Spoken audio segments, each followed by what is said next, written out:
P K Kunhalikutty മാധ്യമങ്ങളോട് സംസാരിക്കുന്നു. അതിലേക്ക് ന്യൂനപക്ഷ ജനവിഭാഗത്തിൽപ്പെട്ടവരെ ചെയ്തുകൊണ്ടിരിക്കുന്ന എന്താ?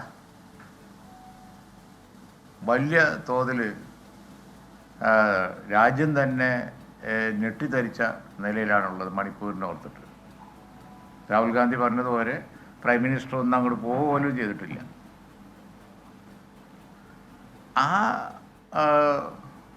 സംഭവം പോലെ ഇവിടെ കേരളത്തിൽ അങ്ങനെയൊന്നും ഉണ്ടാവരുത്, ഒരു സാമുദായിക ചേരിതിരിവ് ഉണ്ടാവരുത്. ഒരു ഡിവിഷൻ വന്നാൽ മണിപ്പൂർ കത്തും പോലെ അതുപോലുള്ള പ്രശ്നമായി വർഗീയ വിഭാഗീയ പ്രശ്നങ്ങൾ ഡെവലപ്പ് ചെയ്യും. അപ്പോൾ അതില്ലാതിരിക്കാൻ വേണ്ടി കേരളത്തിൽ ഇന്ന് ആരാണ് ഏറ്റവും കൂടുതൽ മുന്നിട്ട് പ്രവർത്തിച്ചത്? ഞാൻ പറയും, അതിൽ ഒന്നാമത്തെ സ്ഥാനത്ത് സയ്യിദ് സാദിഖ് അലി ശിഹാബ് തങ്ങളാണ്. മുനമ്പം പ്രശ്നം തീർക്കാൻ വേണ്ടി ഉടനെ മുസ്ലിം സംഘടനകളെ മീറ്റിംഗ് വിളിച്ചു കൂട്ടുന്നു, ഫാറൂഖ് കോളേജ് ഉൾപ്പെടെയുള്ള ആളുകളോട് ചർച്ച നടത്തുന്നു. മാത്രമല്ല, ഇനി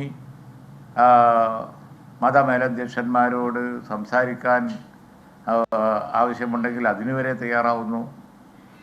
അപ്പോൾ ഒരു ആത്മാർത്ഥമായി മുനമ്പം പോലുള്ള പ്രശ്നം തീർക്കണം എന്ന് കരുതി അതാണ് സയ്യിദ് സാദിഖ് അലി ശിഹാബ് തങ്ങൾ. ശിഹാബ് തങ്ങളുടെ അതേ നിലപാടെടുത്ത് പ്രവർത്തിക്കുന്ന ആളാണ്. നേരെ മറിച്ച് ബി ജെ പിയുടേത് നമുക്ക് മനസ്സിലാക്കാം. മുനമ്പം പ്രശ്നം രാഷ്ട്രീയവൽക്കരിച്ച് വർഗീയ ചേരിതിരുണ്ടാക്കാൻ നോക്കുന്നത് നമുക്ക് മനസ്സിലാക്കാം. ഏതാണ്ട് അതേ റോള് തന്നെയല്ലേ ഇടതുപക്ഷം കൊടുക്കുന്നത് ആ പ്രശ്നം തീർക്കാതെ?